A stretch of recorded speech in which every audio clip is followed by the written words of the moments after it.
Ukraine is fighting this war for all of us, and that's become a cliche now, but there's a reason it's a cliche, and it's because it's true.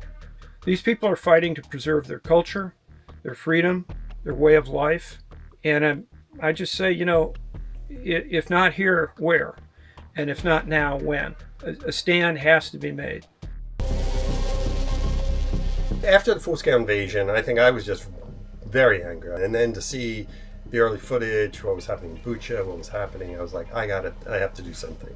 So I did a lot of research, found some groups that that could really took foreign volunteers, helped me get oriented. That's how I ran into Monty and then the colonels. And then from there, you start to build. In February 22, I was watching the TV and I was outraged when I saw what had happened. Okay, I've been in 2 wars. I was in the first Gulf War as a infantryman, and I was in Iraq as a planner, staff officer. And I thought, I've got something to contribute. And then I realized that, I'm 62 and I've got bad knees, and maybe there's another way for me to help. I found out what Monty was doing, coming out here to Ukraine and volunteering. And I said, hey, can I go with you? And he said, sure. And then we just sort of ended up doing this medical support. And we discovered that it was probably the best way for us to make a contribution. Everybody that comes through the organization gets a training program. We standardize things, we make things the same way, we do things the same way. We call this the med room, and this is where we keep all the medical supplies shipped in by our donors, and other guys in the traveling colonels ship stuff from wherever they are in the United States, and our American volunteers, but we also get stuff from the Netherlands and England. That stuff all kind of passes through this room. We build first aid kits, and we could do some of these and help you out. So this has got 10 items in it plus a pouch.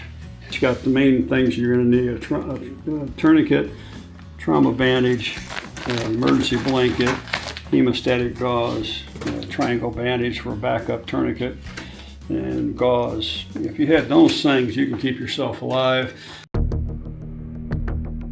A tourniquet does one thing: it stops that arterial flowing. Major artery has been cut, and you can actually set it up differently, have it ready to go, and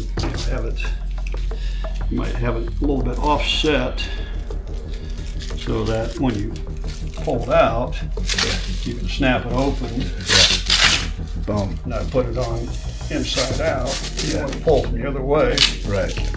So this is primarily you carry it. This is going to help you individually and be what gets you maybe 5 minutes, a half hour, an hour to get off the front line, get away from the enemy, and be able to get stabilized. A mobile surgical unit, or they call them stabilization points now, where a doctor or medic, somebody can get you stabilized, get you bandaged up, get you, that first your major care.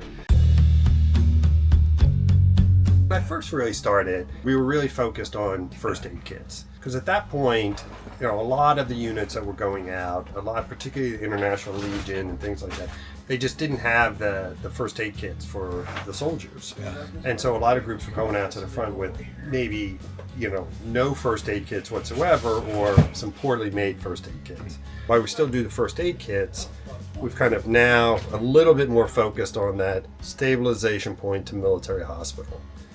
And to me, I'm like, it's these little things that we just take for granted in the United States. You assume that your hospital's going to have everything. You assume your hospital has gauze and gloves and needles and, sutures and all these kind of things.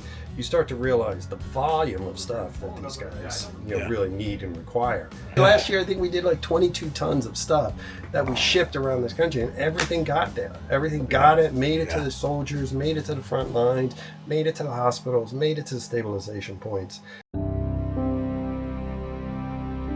I now know that there are people alive, many people alive, that because of the work we did. We get help some people get back to their families, continue to live their lives. And I think that just on a human scale is for me, just I think where I'm focused right now.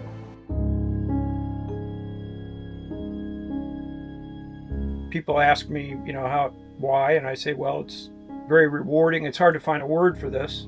We're needed, and we know that we're helping people, and we're told that we've saved lives.